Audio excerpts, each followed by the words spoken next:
we will be encouraging conversations about life from the biblical worldview, including death and life after death and hate, anything and and everything, love and Wait, sexuality. anything and everything family. does include barbecue.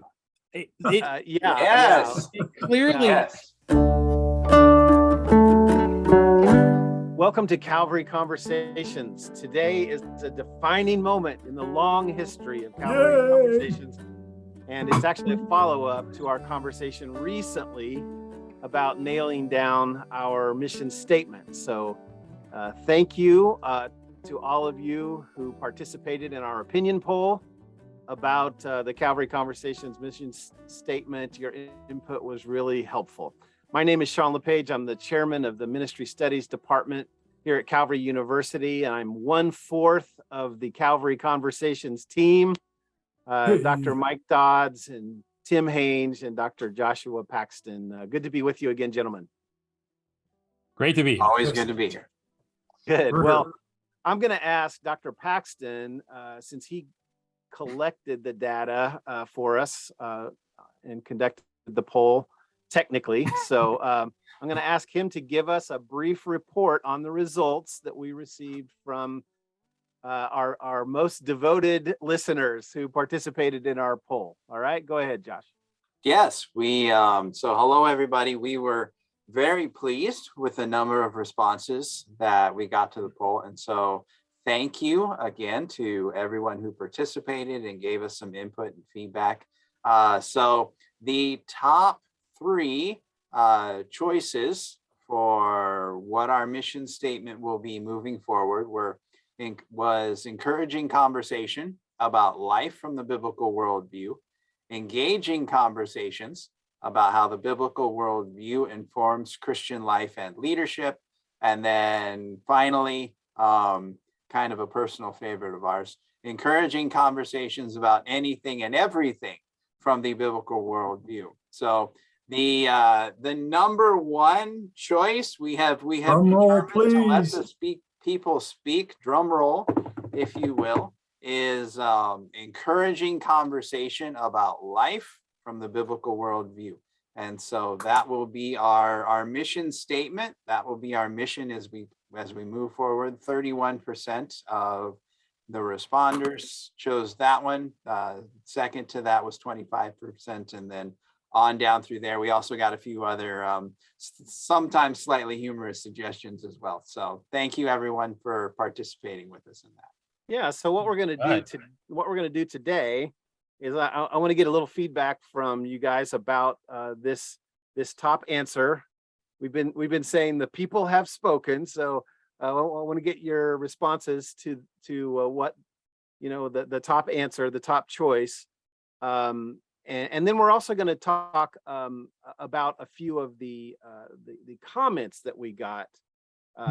Not everybody commented, but we did get several really great comments, and we don't have time to go through all of them today. But I've asked each one of the hosts to pick a comment and then comment about that comment today. So first of all, guys, any surprises here or any observations about the top choice here, encouraging conversations about life from the biblical worldview? I'm a little surprised that my choice wasn't even on the list. The one that I submitted about conversations about the best barbecue joints within driving distance of Calvary. That was a you got edited. It got. Some things they just get left on the cutting room floor. All right.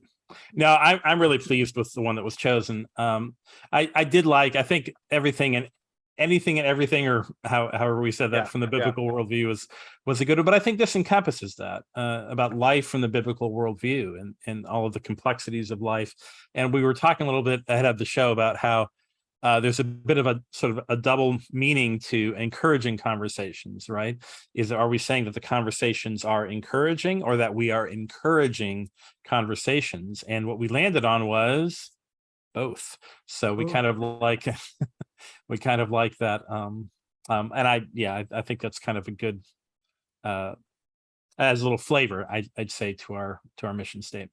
Yeah, that's good, Tim, because my thought is that, hopefully most of our conversations are encouraging, but actually sometimes the conversations are not always, entirely encouraging, perhaps even discouraging for some people. But regardless, we want to encourage conversation, not just here in our podcast, but also in your homes and churches and elsewhere.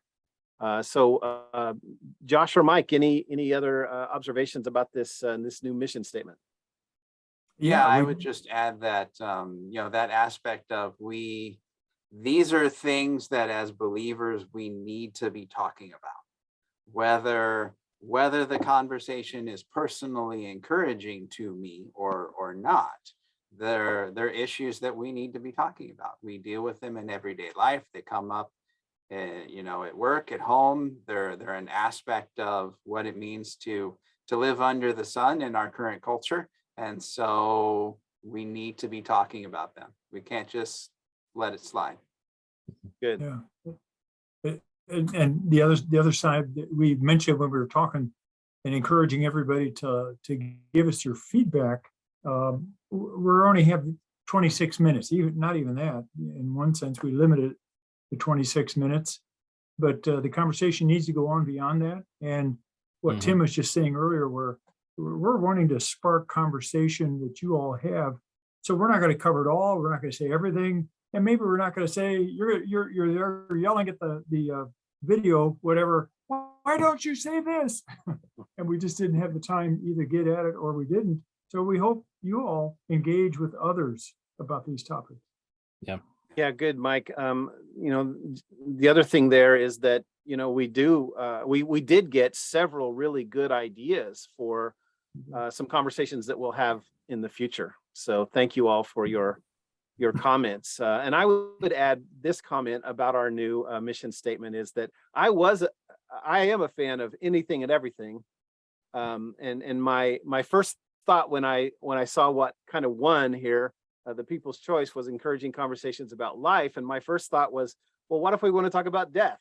What if we want to talk about life after death? And really, the guys talked me into that life encompasses all those things. Death is a part of life. And so life works really well. And we want to encourage abundant life too. So I like having the word life in our mission statement.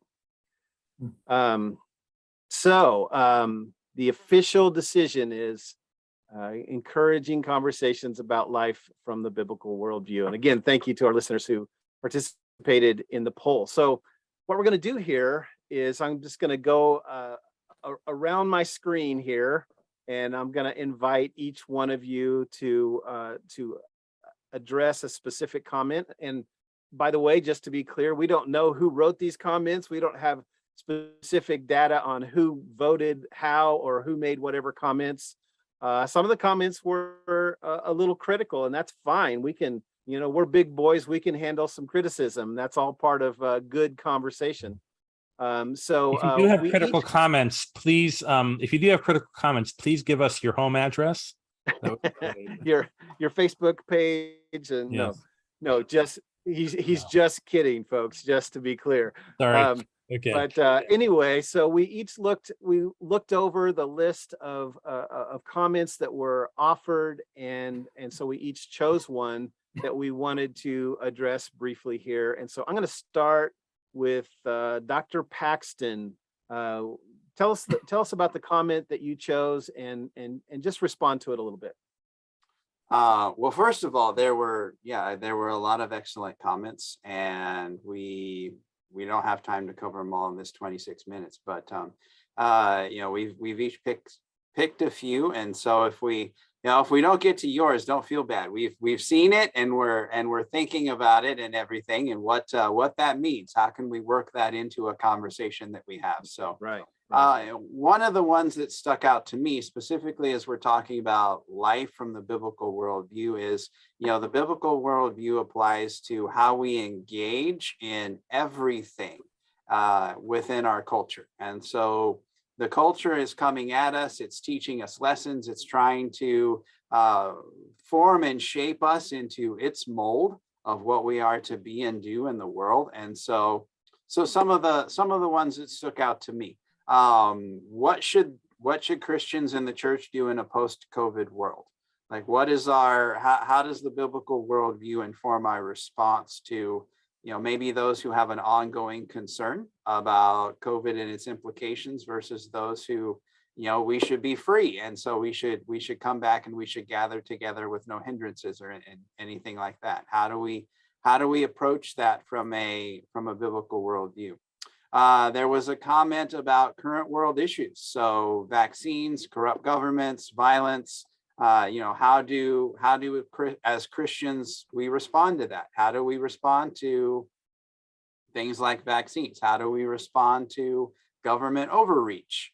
How do we respond to things like police shootings and just all of these contemporary issues that are happening in our world and our culture? If you come at that from a secular viewpoint, then your response is going to be different than if you come at it from a viewpoint that recognizes and acknowledges, God's creation of each one of us in his image, and then the fall and the consequences of the fall, and the reality of what that means for our everyday experience, and then the redemption that is available in Christ, all aspects of a biblical worldview. That's going to change how you approach a particular situation. So I think that's one that I look forward to engaging with. Good. Thank you, Josh. Dr. Dodds. I'm going to piggyback off Josh for a second and then move into another area. All these issues that go on in life, we want to touch on these significant questions. And one that's just in the news today as we're recording this, Kansas had an amendment voted down, a recommendation. They're going to stay with what the court decision was concerning abortion and life. And my mind went to, Josh, as you were talking there, just how do we respond to a culture that seems to be very unbiblical in ways, decisions that have been made, and how do we live without fear? So we need to talk about that, because there's a lot of biblical wisdom that we must not fear. The only one we fear is the Lord. And we do that in the context of a world that makes us look too much at the world at times. So we need to talk about that. So we're going to have conversations about that. The comments that drew my attention quickly, having been in ministry for many years, though our conversations are not just about ministry. We want to make sure we highlight that we will talk about ministry issues, because a lot of you have questions. One is about the church and worship. So yes, we need to touch on that, but I want to focus on this very short statement. One person had gospel conversations in the workplace.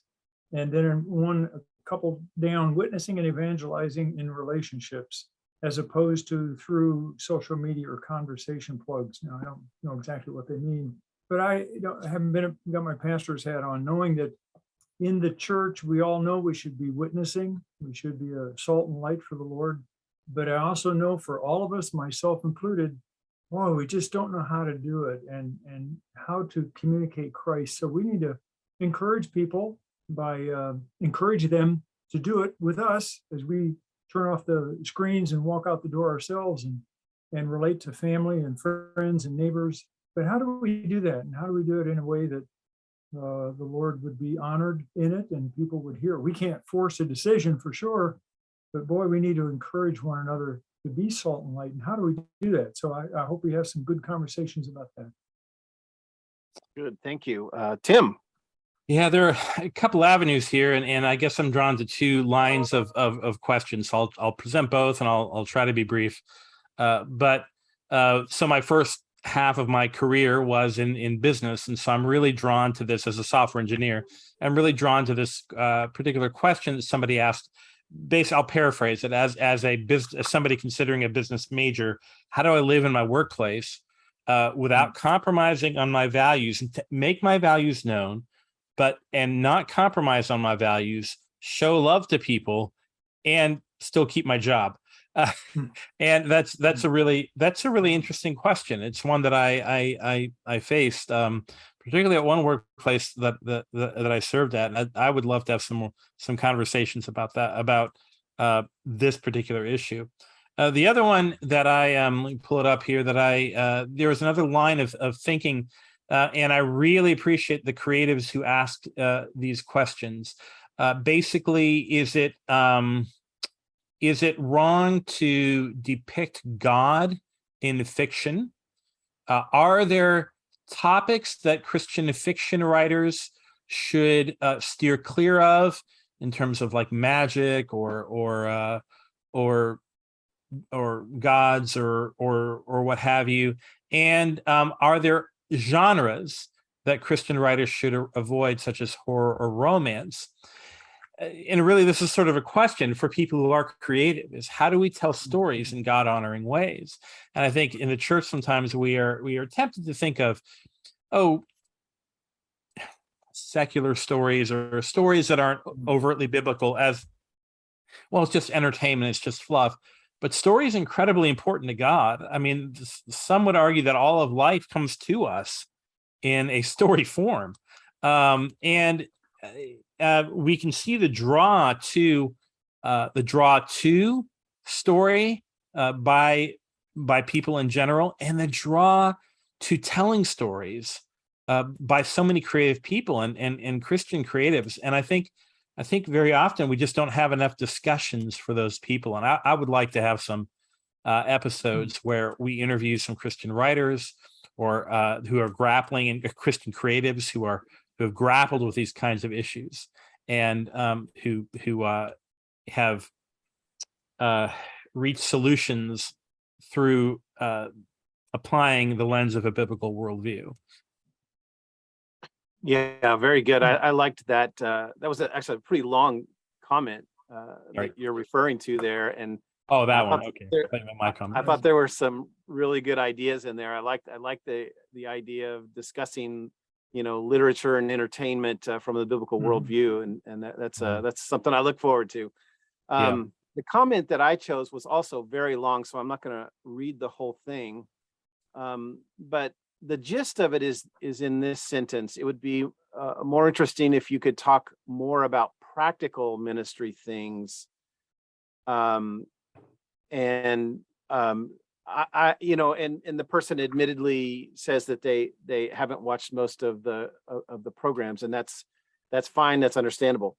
But I liked this comment because they specifically mentioned how to deal with broken people, how to deal with a daughter who is getting married to another woman, a lesbian, and should they attend the wedding? And in fact, I directly had to deal with that at least once in the church that I've served most recently. But also just people who are too open during small group time, dealing with pushy people, telling you what you should be teaching and what you shouldn't, dealing with manipulative people, practical ways to deal with the issues we'll encounter in people. So I want to be clear on this, that Calvary Conversations, first of all, is not just for pastors and professors.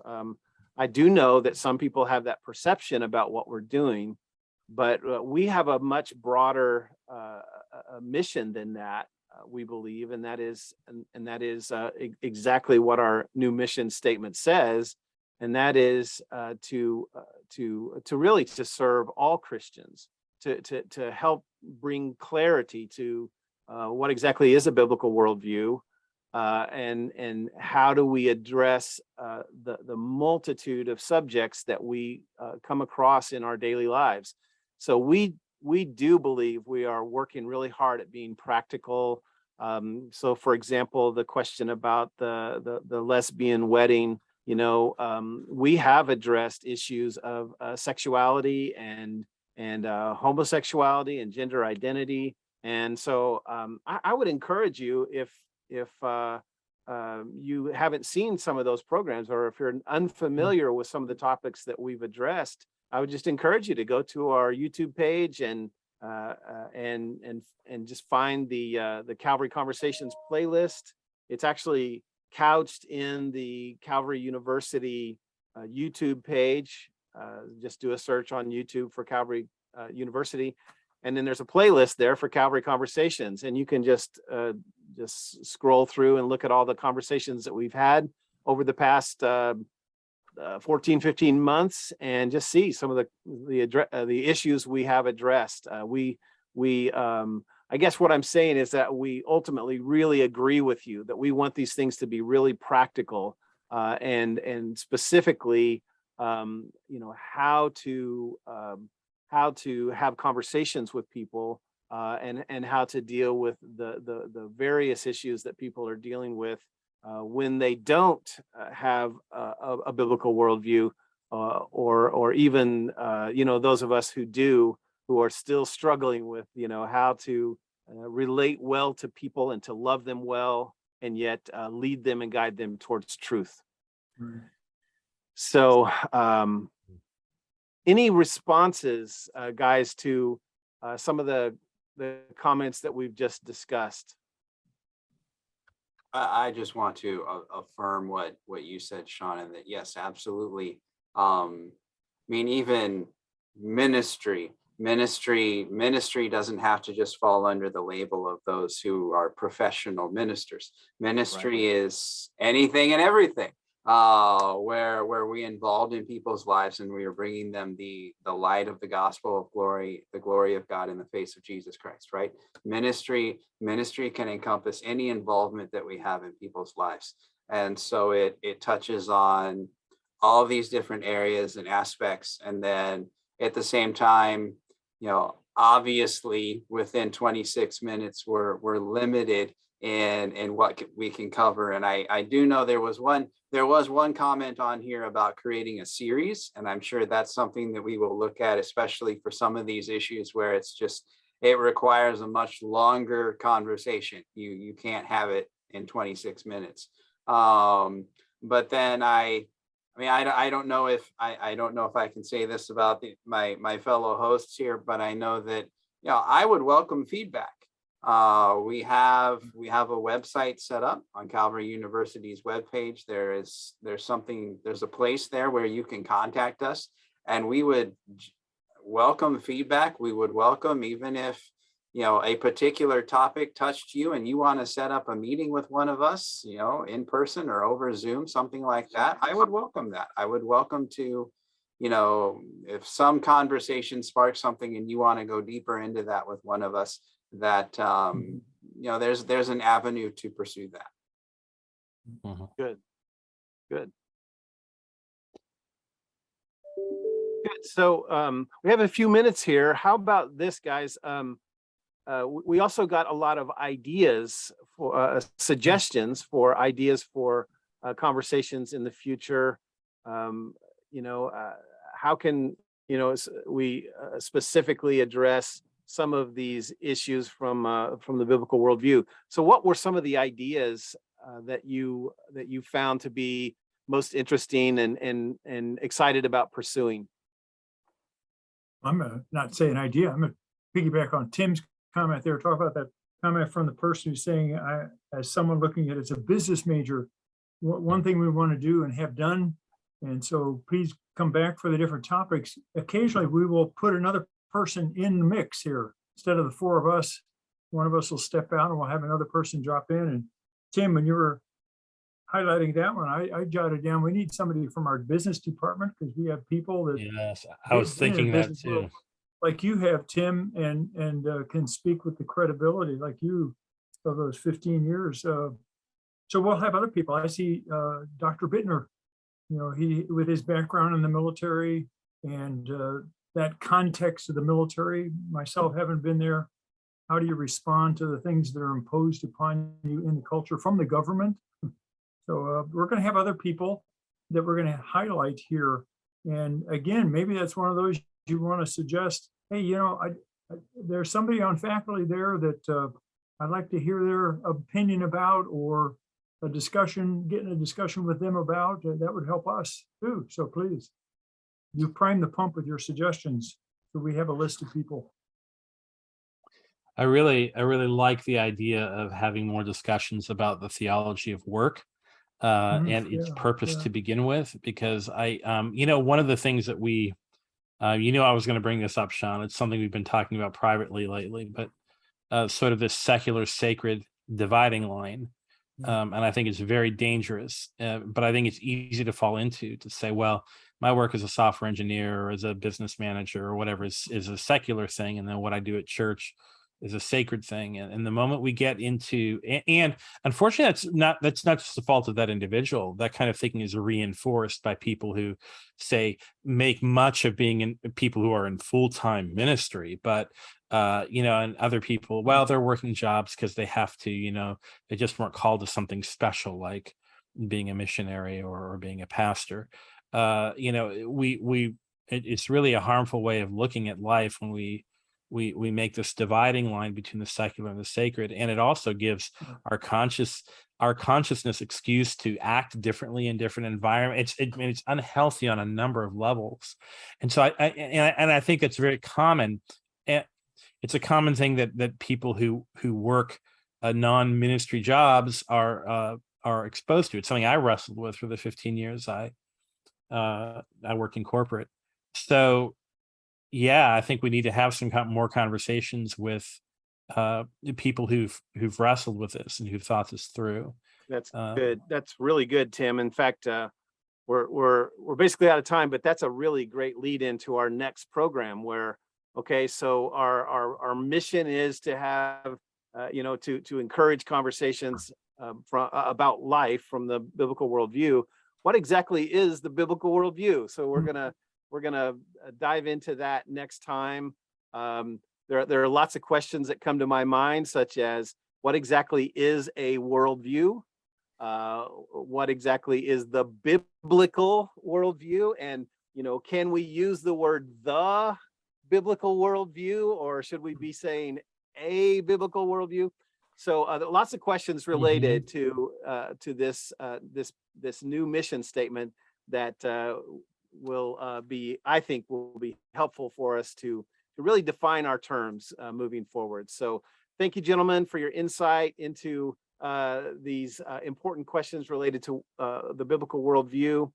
And thank you to our listeners for not only for listening today, but also especially to those of you who gave us your thoughts through our poll and helped us to really nail down our mission statement. And so be sure to join us every week for future episodes where we will be encouraging conversations about life from the biblical worldview, including death and life after death and hate, anything and everything, love and sexuality. Wait, anything and everything. It does include barbecue. Yes. Clearly. Yes. Yeah. Okay. Barbecue, as well as an in-depth discussion about how Kansas City has the best barbecue anywhere in the world. Absolutely. Yeah. So anyway, thank you all for joining us today. And we probably won't actually have a program about barbecue, but we'll see. Maybe Tim can slip that in there every once in a while. But have a wonderful day. Grace and peace. Thank you for joining us for this edition of Calvary Conversations, a service of Calvary University in Kansas City, Missouri. We invite you to participate in the conversation by contacting us through the Calvary University website, calvary.edu, or by calling us at 816-322-0110. Join us again next week for another Calvary Conversation.